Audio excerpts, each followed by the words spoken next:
Hi everyone, this is Tim. Happy New Year 2023. You might hear this well after the new year, but it's a new beginning for everyone.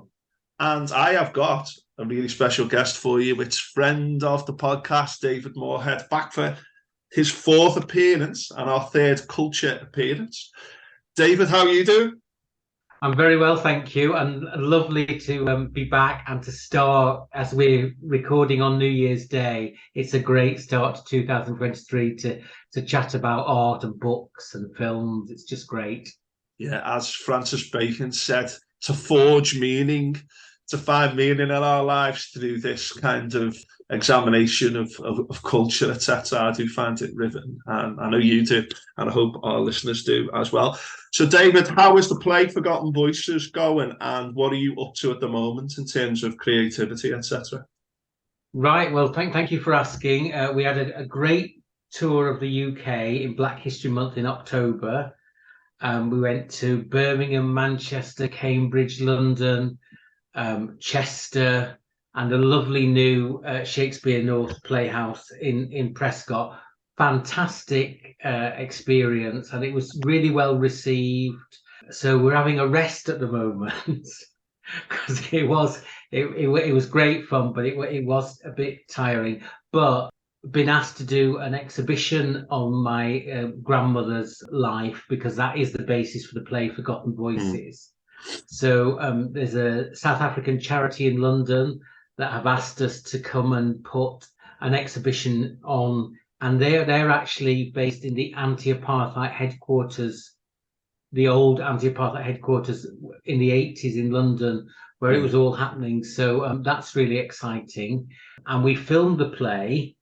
So if you didn't get a chance, because some people, it is difficult to get to the theatre, we are going to put it on a digital streaming platform so that more people can see the play.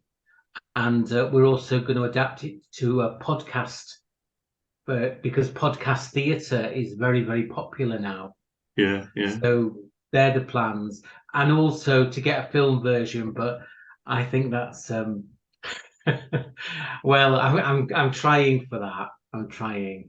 Well, I think it certainly deserves it. Just in case anyone hasn't heard us talk about this before, do you want to sum up the play in a sentence or two, just in case we've got new listeners? Yes, the play is about my grandmother who's been forgotten by history because she was one of the prominent leaders of the South African Black Labour movement in the 1920s to the 1950s.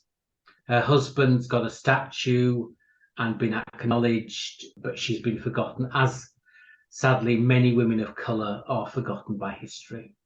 Yeah, and it's a great play. I've seen it, and I also had Shirisa Valentine on the start of the play in a podcast probably a couple of months ago now. But I would recommend people check that out. And it was really good to speak to her because I've watched the play twice and seen her in that role, and to see the actor outside that role, it's a strange experience. But it was great to speak to Shirisa about how she worked on the accent and her approach to acting, etc., and how much she's enjoyed. And she was also nominated for an award. So great to connect with Shirisa as well.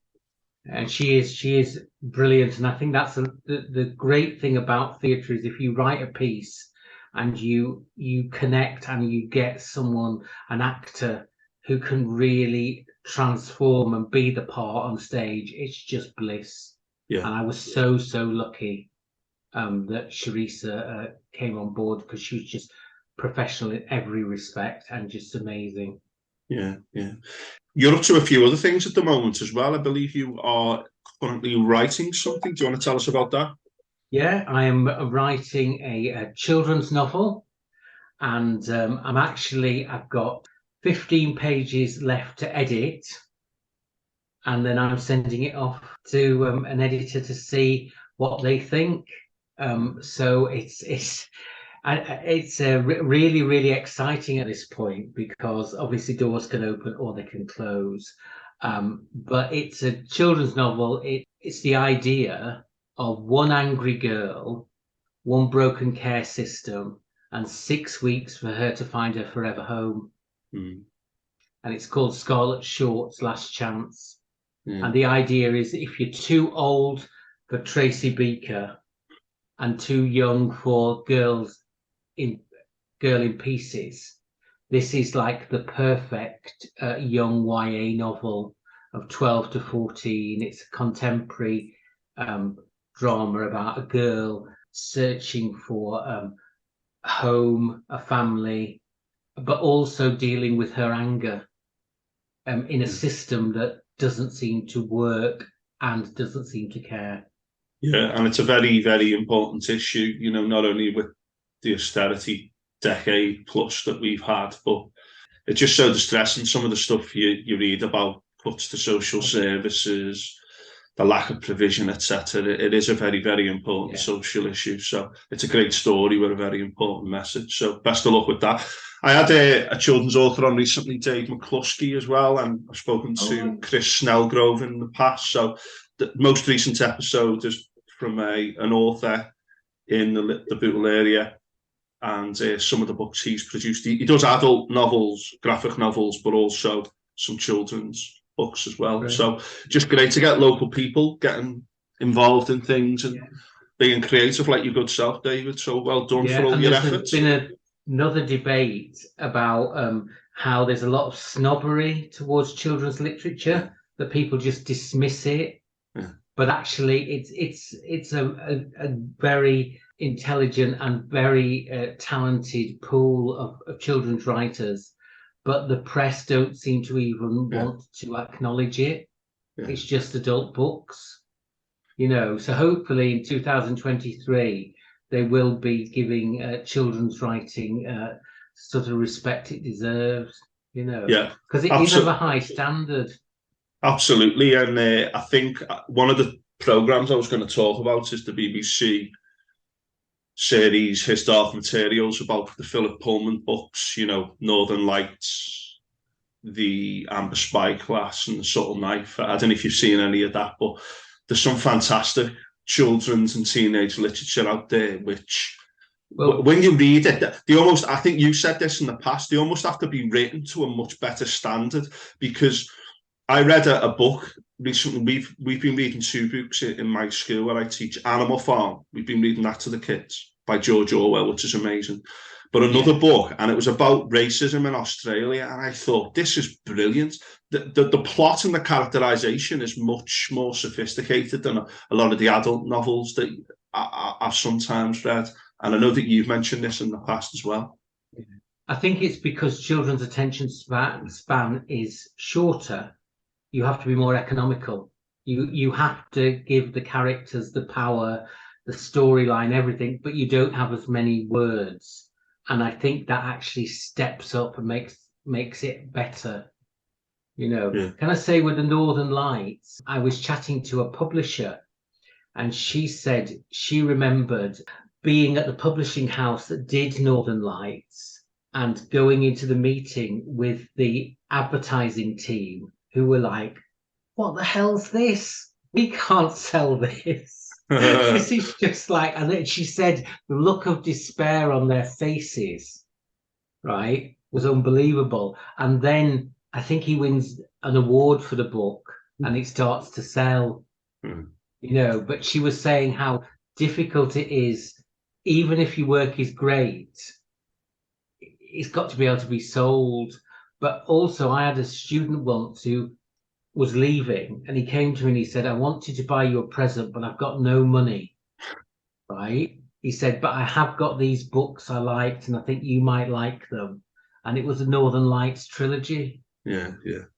Brilliant. And I would never have read them except for him. And I thought they were amazing. Yeah, well, I read them it must be about 19 years ago now. Yeah. I actually had a picture commissioned. I sound like some kind of art dealer, but wow. I actually paid £200 to have a painting painted, which was a depiction of Lyra from those books. But it's actually a picture by Balthus, which they used for the cover of Northern Lights, which for me really captures what Lyra's like. But I think the BBC adaptation's excellent, and it doesn't shy away from the difficult.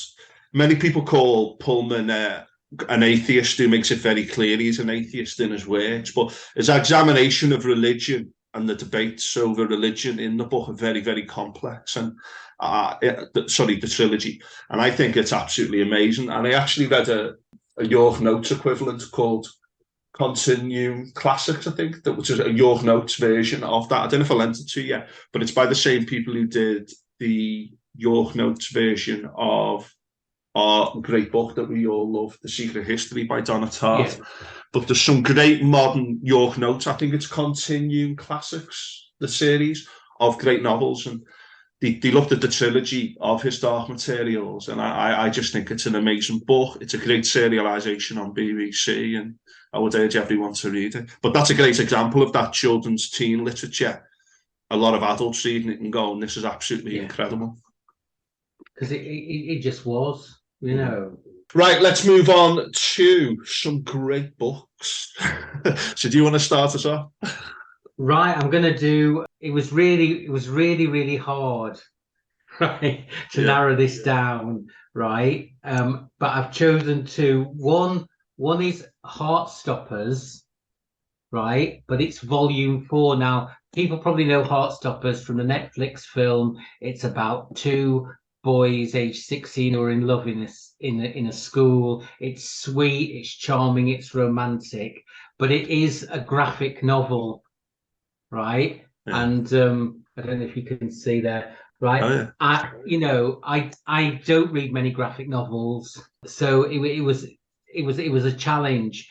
I loved it, right? But volume 4, one of the boys gets an eating disorder and has to have counselling, and it stops being about them being gay, and it's just about how you support someone else with an eating disorder and why you have an eating disorder and how you actually ask for help.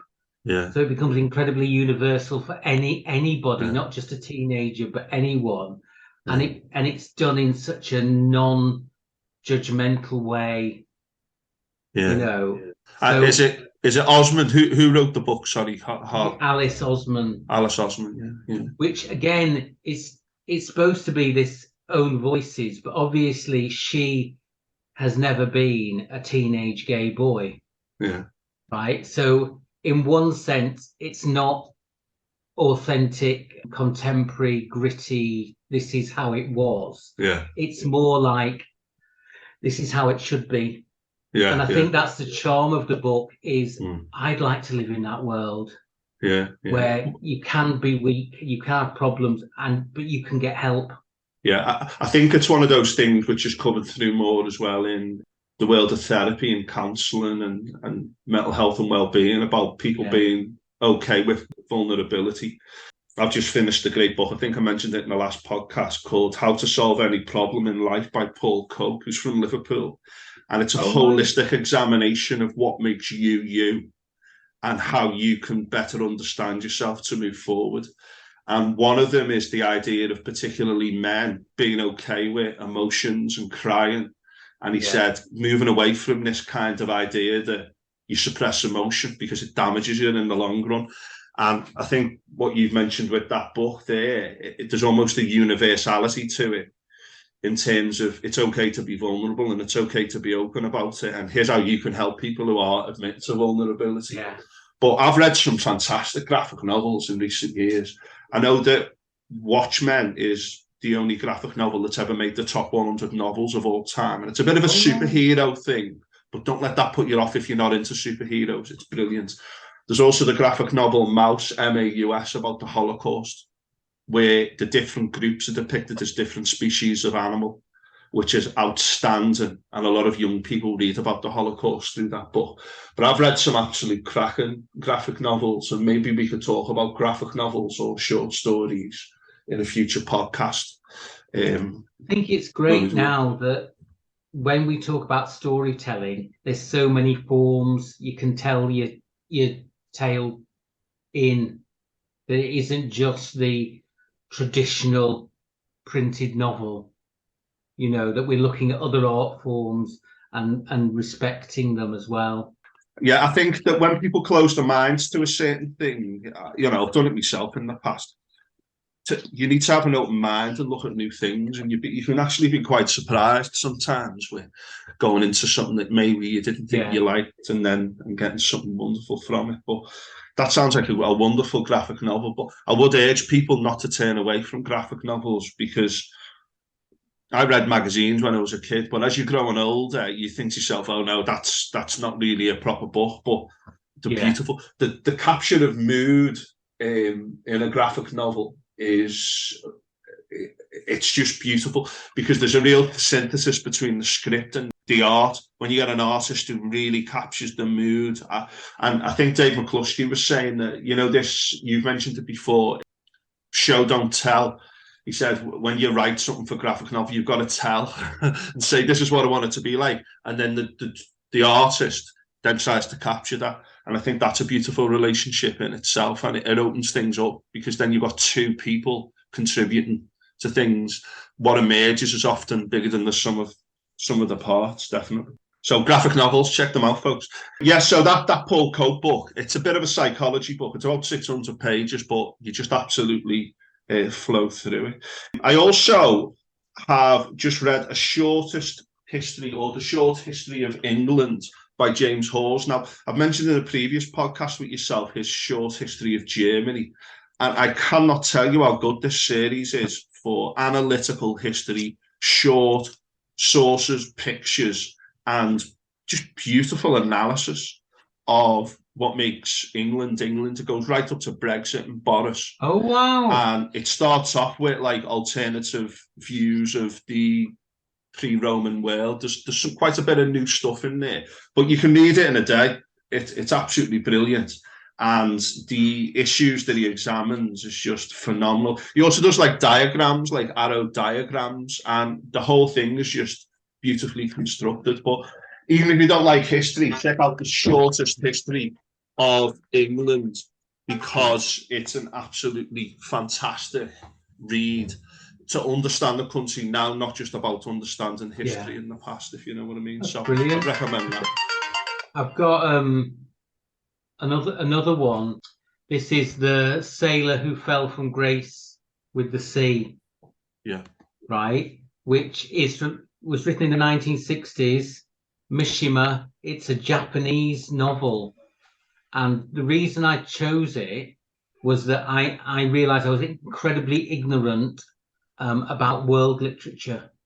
I hadn't, you can read so much that is just European or American, and The Sailor Who Fell from Grace with the Sea is just beautifully written, but it's about a sailor who's disenchanted with his job, falls in love with a widow, but her teenage son, has very different views on the relationship. And I know that probably doesn't sound very dramatic, but unfortunately, his school friends are very controlling. So it becomes rather sinister. It's so powerful in each chapter. It builds the world and their characters, and the school children in it are sort of give the Omen a run for their money, but they're quite clinical, which makes it even worse. But I did read that it was about the sailor represented Japan, and the widow represented Europe, and it was the relationship between old Japan, and did it sort of respond to influences and colonialism of Europe, and how does a country retain its identity? I've probably not sold it very well, but it's a short read. It's really, really powerful and so well written. I think that the Japanese experience is a very interesting one, because I know that there was some very, very, there's been times in the past when Japan has opened up to the West, and there's been times when it's been like very, very cut off, and, we do our own thing and we don't want anything to do with it. And then you've kind of got post-war, this modern Japan where, the horrors of World War II, like Nanking, and what the Japanese got up to with the the racial policies towards the Chinese, etc. There's a bit of a debate there about what modernization is in Japan and what the future of Japan is. But it's a place I'd like to visit as well, because I honestly think I've read a little bit about Japan, and I've read a few interesting books by David Mitchell, who's one of my favourite authors, set in Japan, etc. But I think it's very much a place I would like to visit to see for myself, because it's got kind of an Oriental flavour, hasn't it? But in a very much a modern kind of lens, if you know what I mean. It is a fascinating place, isn't it? It's a disturbing read, but it's great, and I'm so glad I stepped out of the European world of books, and it's encouraged me to read more. I think that I don't know if you've read any Harakami as well. I don't even know if that's how you say his name. Harakami, who's is a great Japanese writer, but there is some great stuff coming out of Japan.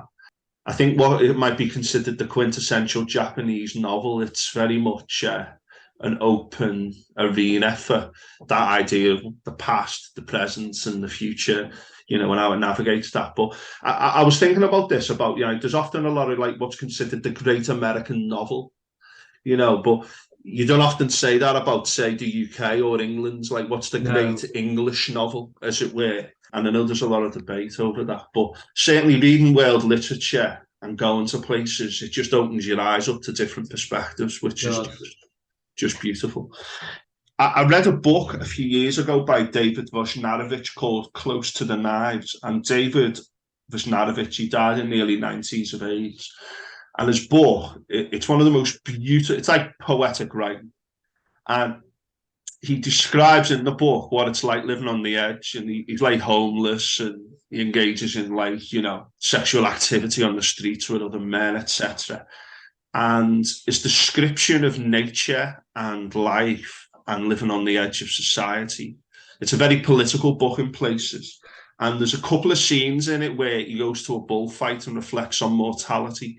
And one where a friend of his dies in hospital, which is one of the most beautiful pieces of writing I've ever encountered. But I first heard of David Moorhead when I went to New York, must be about 5 years ago. And I went to an art gallery and saw some of his stuff. And he went into abandoned buildings in New York, and there'd be like a smashed window and an empty derelict building, and he'd draw graffiti around the window and try and turn it into something beautiful. And that's what got me interested in him, because he's very much a multimedia artist. But then I realised he did quite a lot of political stuff about representation of homosexuals and being proactive in terms of the fight against HIV and AIDS. And he was very much like this kind of anti-gay people of the 90s, these Republican politicians, etc. But his writing is beautiful, and I've not read anything like it ever.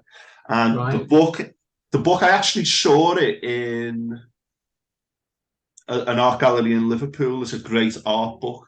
When I went to see an exhibition about something, I think it was the exhibition by, the subway artist in New York who also died of AIDS. I forget his name now. Not Basquiat, the other guy who wore the glasses. Anyway, I saw an exhibition by him in New York, and they were selling Moorhead's book. And it's one of the best books I've read. I've read it twice.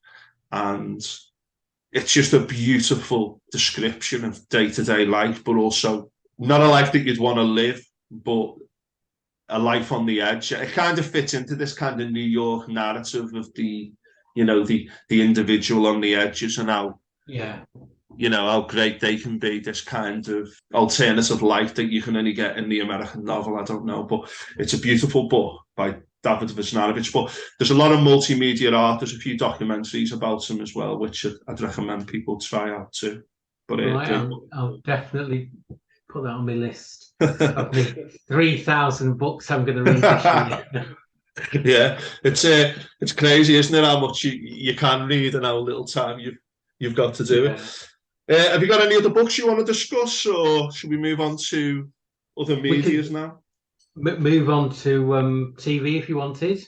Yeah, I just wanted to say as well, I'm reading a good book by a scientist called Fritjof Capra, who advocates a systems view of life and what might be called holistic understanding of the human experience. But he comes from a Western scientific perspective, but he uses the philosophy of Eastern traditions to kind of add the human element to the scientific endeavor. But it's a great book. And I've read a few of Fritjof Capra's books, but this is a book by a guy called Peter Fritz Walter, who basically looks at each of Fritjof Capra's books and looks at them and how he's developed. But it's a great book if you want to look at, say, the importance of science, but also about a more holistic understanding of the human experience, if you know what I mean. Right. But great Sounds book. Good. Right, TV and film. Right. I was going to say it's on Disney Plus, and it's by Dustin Lane Black, and it's called Under the Banner of Heaven. I've heard of this. When I heard the title, I thought, oh no, right? Because there's a film on Netflix called Overcomer, right? I'll just chat about that first.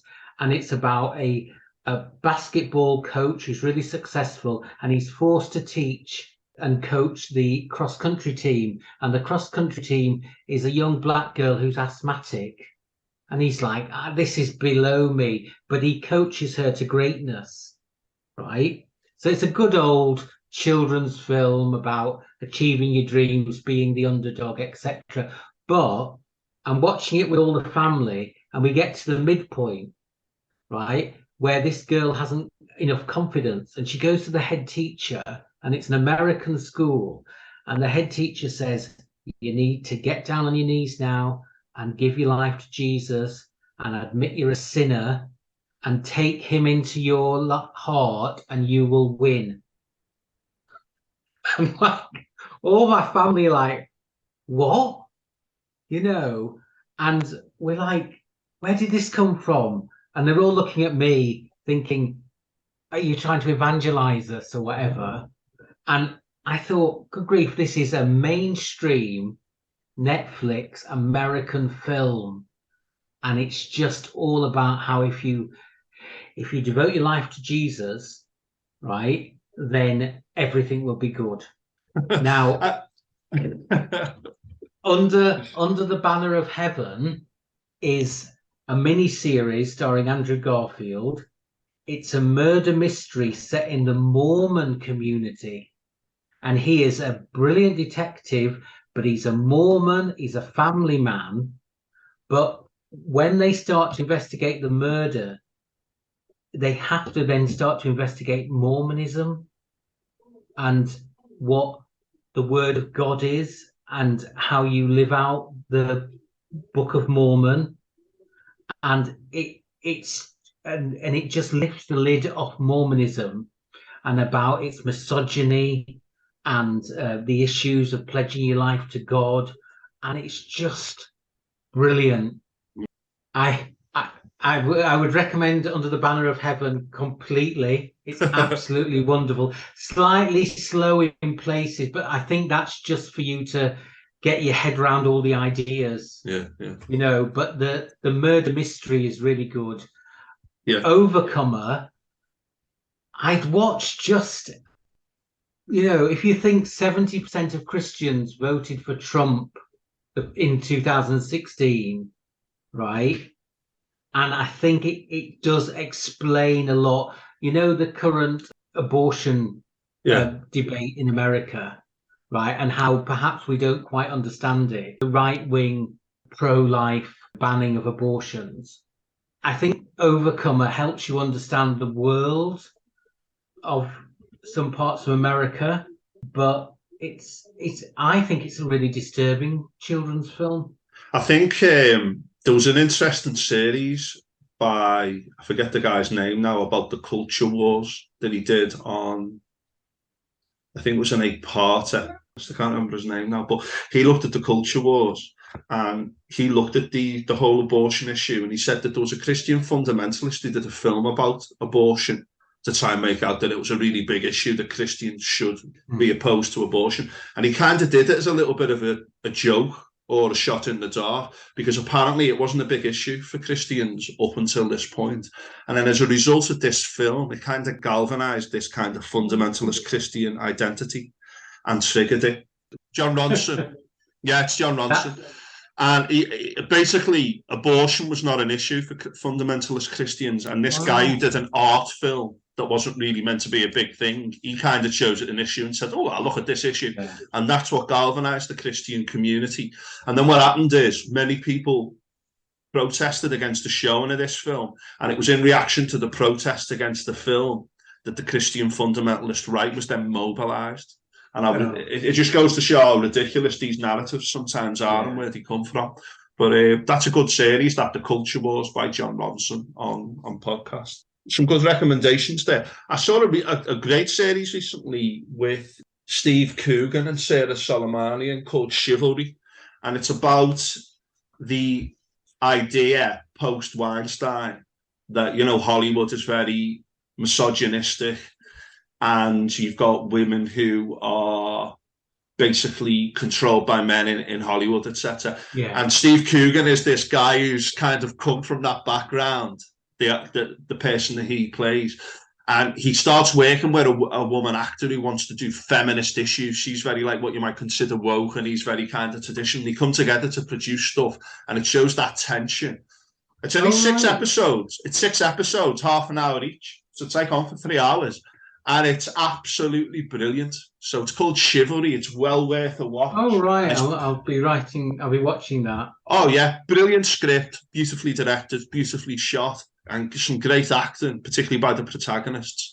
I definitely recommend that series. And it shows how people sometimes say and do little things which can have big impacts on their careers, you know, that kind of thing as well. Cool. So, yeah, I'd really recommend Chivalry. And I also watched recently the series Rise of the Nazis on BBC, and there's 9 episodes, and it shows how the Nazis rose and how they fell from power. But given the rise of populism in recent years, it's a very, very, very important historical debate. Because I remember like 20 years ago, the Nazis, it was like, oh yeah, we never want to be like them again. We don't want to even look remotely like them or go down that path. And now a lot of the early signs of Nazism seem to become a more commonplace, particularly in Western democracies. Well, not particularly, but including Western democracies. So it's a fantastic series, loads of historians speaking. And I think the lessons of Nazism are as important now as ever. I did a podcast on the Holocaust a few months ago. I just think that people need to know about these things, but the BBC, really, really good series, The Rise of the Nazis. I'd recommend that as well. I remember being at Auschwitz and some men turning up in black leather. Really? With a group of them. And I just thought, fair enough, gay rights, perhaps a very bigoted view, that not really bothered at all, right? And they were Nazis. And they turned up to spit on gas chambers. And we were asking the guide, and he said, "Oh yes, we do get them." And I said, "Should they be allowed in?" And he said, "Oh, we've had this big debate, because if we put gates and security, then it's becoming more like the prison it was." He said, "So now we just have this very open experience, and one of the problems is that they come." Yeah. One thing I would say about that is technically the ultimate defense of free speech and free expression. Yeah. Let them come in, let them do the thing, provided you don't damage it. And it's up to other people to see this and go, well, you're not convincing us. And I think one of the real dangers with social media and all this conspiracy stuff and this kind of what I might call bunker mentality of media ecosystems now is how conspiracy and outrageous ideas are being promoted more and more into the mainstream. And I think that's what's terrifying. So for me, I understand what people are saying, but for me, them going to Auschwitz isn't the issue. The issue would be when particular things are then promoted on social media and in media ecosystems, which allow lies, blatant lies, to be spread and spread and spread because of algorithms, etc. I think that's the big issue. But it just goes to show, these things are still as lively today as ever in the past. So, that's a... Because I met someone who worked for a Bosnian charity, and she said there's a lot, the rise of the Holocaust deniers for Bosnia. Mm. And you think, well, that was in our lifetime. We saw that. That wasn't made up. There's so much footage, etc. Yeah. We've had the war criminal trials, but still you got people stepping forward to deny it. Yeah, I think I've still got that book to give you about denying the Holocaust, about the trial of Deborah Lipstadt, I think her name was, who was basically taken to court by a Holocaust denier, David Irving, or an alleged Holocaust denier. I better just throw that in just in case. And anyway, she won. He failed.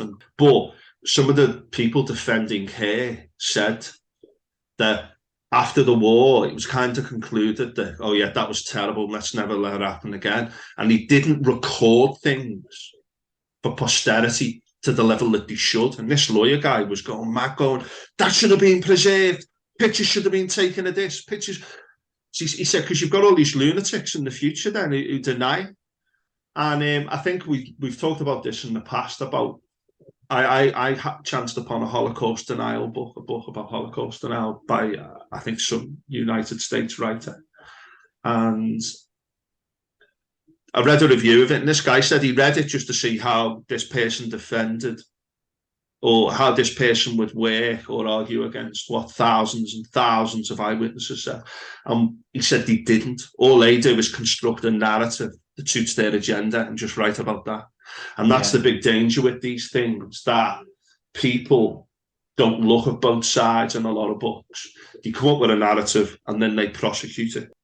It's a real danger, and particularly over the last 20 years, or certainly the last 15 years, since Twitter and Facebook became more commercialized in their need to keep people on board and to take private money, things have become far more toxic. And a lot of the things which we thought were dead and buried, that we'd moved on from, certainly are back in the mainstream again now. But big lessons from the past that we need to know about. I've also watched a couple of really good dramas recently. One is called Slow Horses, which is a spy thriller starring Gary Oldman. Have you seen it? I've heard, no, but this is on my watch list this week. Oh, absolutely incredible. The first series is 6 episodes, and the second series is 6 episodes. I think they've only done the first 5 so far of series 2. But the acting's brilliant. Gary Oldman's this kind of like old spy, seeing it all kind of thing, a bit left field. And it's brilliant, absolutely brilliant. And when you hear spy thriller now, you always go, oh yeah, there we go, but it's absolutely excellent. And I can't recommend that more highly enough. The other one is, if you've seen The Wire, or even if you haven't seen The Wire, some of the people involved in The Wire, and even some of the actors, there's a good series called We Own This City, which is about police corruption in Baltimore. And it's a wider examination of the war on drugs and the political situation in Baltimore as Trump became the president, and how a lot of grassroots kind of campaigns to, if you like, come up with a better, more socially just approach to drugs and crime and the black community and policing was under threat by Trump becoming the president. But that is a fantastic series at so many levels. It's as good as The Wire in terms of its relevance and how it depicts something which is sometimes ignored. And one of the things I think the people who made The Wire is David Simon, and I forget the other guy's name is. They said that because they made all that drama in Baltimore, they were far enough away from New York and LA to be completely independent. There was a different way. They were able to just do things independently and look at issues which the mainstream media didn't always want to look at. But I can't recommend that series more highly enough either. Again, that's about 6 parts, and it's called We Own This City. And it's about one particular, the gun task force and the corruption within that body, and how it became very very, very corrupt indeed. So I'd recommend that too for some excellent TV. I've also in the cinema, but it's now on Disney Plus. Is the Banshees of Oh, Sharon, and I went to see this thinking it's got such great reviews. It won't live up to its hype at all, yeah, yeah, right? It's going to be one of those. What was it all about? But it is brilliant. And I took my teenage son, and both of us independently thought it was just fantastic. And because it's at the cinematography of West Island yeah. is just stunning. It's just so beautiful. And the acting off from everyone. It's just Colin Farrell is just phenomenal. And I didn't really rate him. I just thought he was a leading man actor. But Yeah. Barry Keogh and all the supporting cast and the whole way the story is told, it's just wonderful. Yeah. And it's about people living on an island, and do you stay, do you go, what do you do when bad things happen, how do you respond? So it's incredibly universal, and it's about two men and one of them stops talking to the other, and that's what the inciting incident is. Yeah. But someone said it's about male friendship, but I don't think it is. I just think it's about what happens to you when your ordinary life is challenged. But instead of usually we have really dramatic, intense films, this is just really powerful, and it just tells the story in a really comfortable way that just leaves you thinking, good grief, and would I do that, etc. I just thought it was phenomenal. Yeah, I've read some good reviews of that, and obviously you've just convinced me to watch it. But that is on my hit list. One of the characters leaves and has a suitcase, and we had the same suitcase in Forgotten Voices. Wow. So I was like, oh, that's our suitcase.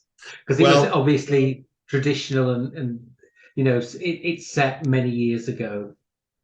it just goes to show how influential your play's been. I think. I watched three films recently which were particularly good. One was Man on the Moon, which is about Andy Kaufman. It was a bit of a, how might I say, I keep using the word left field in this podcast, but he was a very left field comedian, I think from the 70s. And REM did this Man on the Moon is used in the film soundtrack. And REM sung about him, but he basically died of lung cancer, although he never smoked. But he basically introduced the idea of really left field, offbeat comedy to the United States. And Was he in Taxi?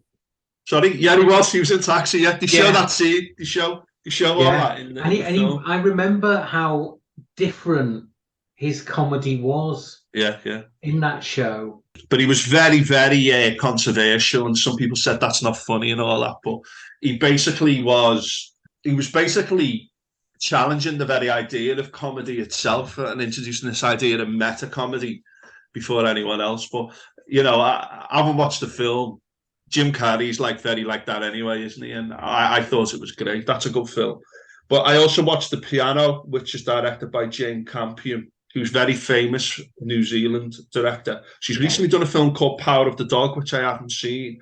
But I saw another film she did about the New Zealand writer Janet Frame, who was actually sectioned for many years before eventually being released. And she lived a terrible life, but she became like one of New Zealand's most famous authors, beautiful writer. But Jane Campion, it's well worth checking out her films. But The Piano is brilliant, really good film. And Yeah. Jane Campion, when you watch a Campion movie, you know that you've seen something different. So I'd recommend The Piano. And Which also in it is Anna Paquin, is it? I'm not Is the sure. I little can't remember. girl in it, and Oh yeah, she won Best Supporting Actress, the Oscar for that. yeah. She is the lead in True Blood. So But that was she's a few had years ago, wasn't it? yeah, but she's had quite a long career Yeah, yeah. because she started so young. Yeah. That film is it's amazing how I think Holly Hunter is just wonderful. And Mm. I thought in broadcast news she was amazing, Mm. but the film where she doesn't speak, she gets the Oscar. Yeah, yeah. I thought that was a comment on Hollywood. Yeah, yeah. I think I remember Leonardo DiCaprio got an Oscar, I think, for his depiction of an autistic boy in What's Eating Gilbert Grape. Yeah, And I rewatched that recently, and phenomenal. I think sometimes a young actor can come in and really pull something off yeah. because they're young. That's really sensational. And another thing, I'll just finish with this, and you feel free to come back with some others. But I watched a documentary recently called Baldwin's N Word. I'm not going to say the N word, Right. but it's about a speech he gave in London in the 60s, I think. And it's James Baldwin, who was a big civil rights campaigner in the United States. And he came over to England and gave this great speech. It's just basically about the civil rights movement. He also had a very, very famous debate with William F. Buckley Jr., who was a bit of a right-wing biblical scholar and right-wing ideologue. William F. Buckley Jr. had great televised debates with Gore Vidal back in the day. And Buckley is a very dislikable character. He's like what you'd call extreme right wing. He was pro McCarthy back in the days of McCarthy, etc. But it shows the power of language Buckley uses in getting his point across, and how language can be used, I think, negatively in a bad way. But James Baldwin is absolutely phenomenal speaker about the black experience in the United States. And he gets asked some quite interesting questions by the audience in this documentary. The way he answers them is brilliant. Do you know, like where there's no script or anything like that? So I think it was re-released a few years ago, but Baldwin's N-Word is a great documentary showing him giving this talk in London. I think it was in the late 60s. Oh, right. No, I'll look out for that because I did watch recently Beale Street Could Talk, which no spoilers, but it's incredibly well acted and they've recreated the time and everything. But it's got a very powerful message. It Yeah, might not be the most uplifting film you ever watch, yeah, yeah. but it's definitely worth it. Yeah. I I've don't heard think of that's that done film. that very well. I'll check that out. Just as well, I don't know if there's any other films or TV you want to mention, but I was given a book of short stories by my sister about a decade ago called The Heath Introduction to Fiction.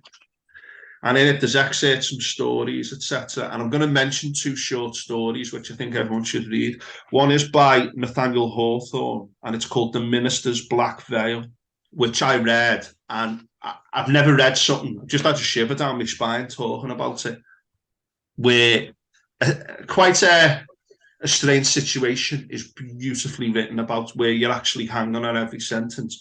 But this guy here, I don't know if you've heard of Isaac Babel, a writer, and there's a short section of a book called My First Goose. And it was written in 1925 about the Civil War after the Russian Revolution. And it's basically 2 pages in length. And it's probably the most complete story I've ever read. So it's called My First Goose by Isaac Babel. And it describes how a guy does something quite nasty to basically fit in with the peer group that he's in a very tense situation. And it describes the horrors of war. If you want to read an anti-war section of writing, then check out My First Goose by Isaac Babel. And if someone said to me, if you had to choose one piece of work that is beautiful, I would say the short story My First Goose by Isaac Babel. And Right. I don't Oh, want to give it definitely, away, but definitely it's absolutely read that. phenomenal. Oh, Right, right. David, Yeah. I've had you for well over an hour now. Is there anything else you want to Okay. share with us? I shall go back to my editing Good stuff. and just to all your listeners, I just hope they have a really peaceful 2023. Brilliant. And I would like to echo that sentiment, folks. You know the usual spiel from me about helping to promote this podcast, try and share it with at least one person. And if you like these culture podcasts with David, let us know, because I know me and David like doing them.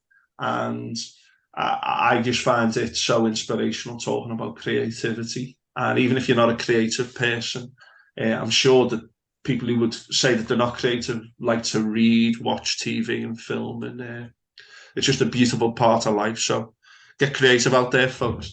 David, thank you for all your time. Have a wonderful 2023. And if you stick around, but I'll say goodbye to you for now in the recording. Right. And thank you.